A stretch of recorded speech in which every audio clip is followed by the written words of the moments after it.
The Mellon Foundation grant that we received as part of Humanities Edge is to foster knowledge of the humanities, interaction of students with the humanities, and the connection between FIU and MDC. Good evening, everyone. My name is Lydia Nunez de la Torre, and my partner Samantha Gonzalez and I will be presenting on the relationship between politics and art. So all art on some level is political, in the sense that they impart the artist's views and connected feelings of the world to those that experience the work. In today's presentation, we will introduce inspirational professionals who have illustrated the persuasive power of the arts by promoting social awareness and change. Since 2016, Chire Regans has worked on an ongoing series of hand-drawn portraits of individuals who have lost their lives.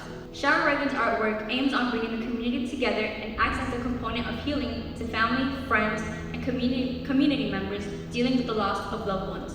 Another artist we do want to introduce to you is Marianne LaMonica. She is the program co-director of the Humanities Edge program at FIU and is the leader in the field of nonprofit arts management. She has also served as the Associate Director for Curatorial Affairs and Education at the Wilsonian FIU. She will be joining us for the interview section of our program. That is all. Thank you.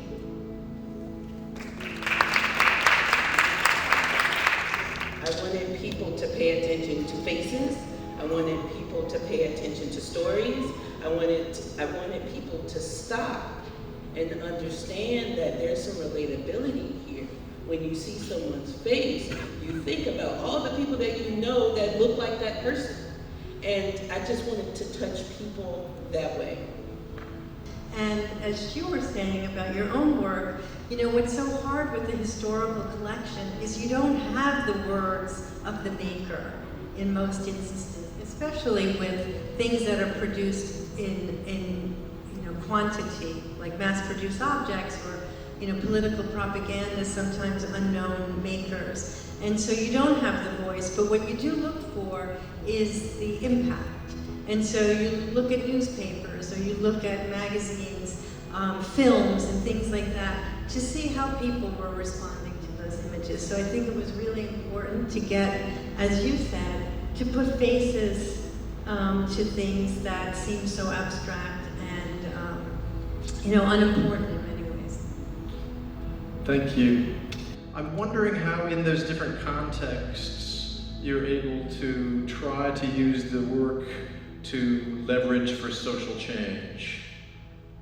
When I approached the Bakehouse Art Complex about creating a mural on the facade of their wall, I was like, here's what this mural is about, and here is what I'm about. Are you about it? I made it my business to let people know why we're here, what we're doing, what this is about. These are uncomfortable topics, but sometimes you have to be uncomfortable in a dialogue. As an artist, if I choose to address these situations, I have to be able to have the uncomfortable conversations and welcome other people to participate in the conversations, whether or not they agree with the work. I'm still open to that dialogue. It's my responsibility. In a lot of ways, art will impact more than some of the things that we as individuals can try to do. We can, push for legislation, and we can, call our senators and things like that. But art, I think, transcends more because it impacts the soul. And once you've inspired people's souls, that is where the real change can come from within.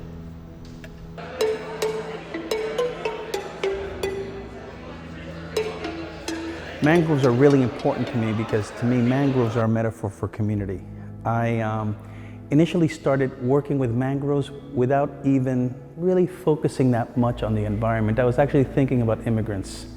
And in many ways, I think all of us are mangroves. I think every Miamian is a mangrove. So when I first created the Miami Mangrove Forest, the drawings in this very gallery in 2004, it became a metaphoric reforestation. Clearly, I was painting the mangroves that was there before, but I painted them as small little individual propagules because I was trying to celebrate each of us as individuals who had a role in building Miami.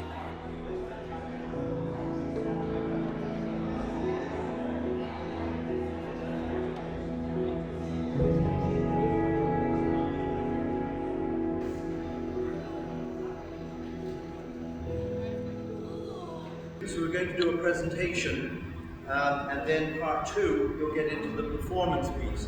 But I really, really thank you for being here. We appreciate your support and your interest in this project. Flying Solo with Artist X. Thank you. Artist X began flying solo, but he recognized also that now more than ever, the most essential component of his art was the immersive participation of others.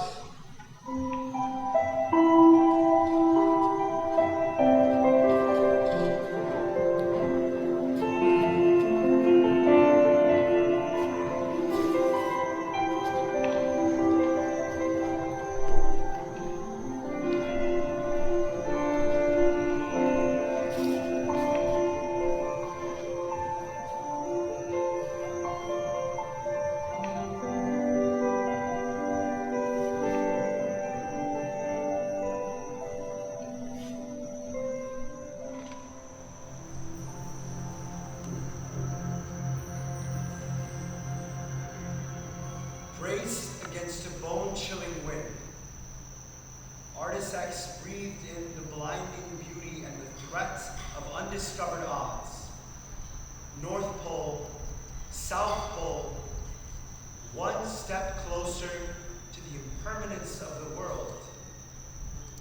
Yet, for Artist X, signs of impermanence only spurred his resolve to save the planet for future generations. Hurricanes, wildfires, floods, droughts, tornadoes, earthquakes. What further evidence is needed?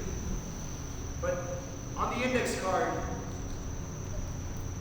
what prompt could you write that would encourage someone to better their community?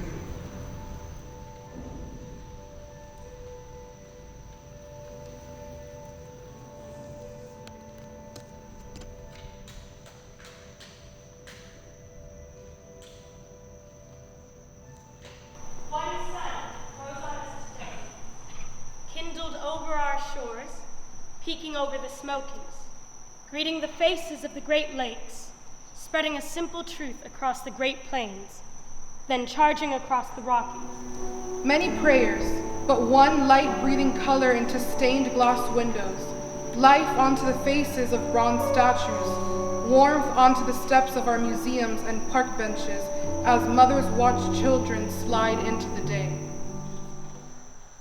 We head home Through the gloss of rain or weight of snow, or plum blush of dust, but always home, always under one sky, our sky, and always one moon, like a silent drum tapping on every rooftop and every window, one country, all of us, facing the stars, hope. a new constellation waiting for us to map it, waiting for us to name it, together.